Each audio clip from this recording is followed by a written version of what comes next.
How can you say to my soul, flee as a bird to your mountain? For look, the wicked bend their bow. They make ready their arrow on the string, that they may shoot secretly at the upright in heart. David's counselors are telling David, look, you need to go and flee. Forget the fight. It's hopeless. There's no point. You cannot win.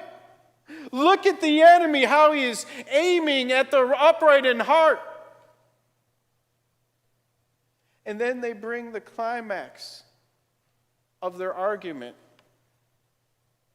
If the foundations are destroyed, what can the righteous do? That was what his counselors saw.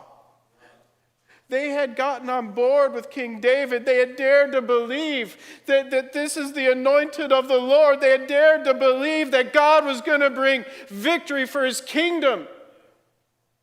But then as they got into the war, as they got down into the trenches, and they started to look at the enemy, as they started to look at what's going on in culture, when they started to see that they've got the money, they've got the wealth, they've got the influence, they seem to rule over all the earth.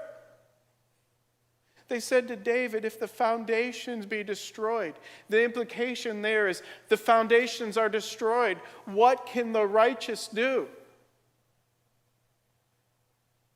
And I know that is something that's been going in the hearts of many believers today. If the foundations be destroyed, what can the righteous do? Is there any hope? This was the moment of the testing of David's faith. This was the moment where, if he would have listened to those counselors, his generation would have lost a testimony. His generation would have lost it, and another generation would have had to have arisen. It was the moment of opportunity. It was the moment of destiny. Will you dare to believe, or will you let fear overwhelm your heart?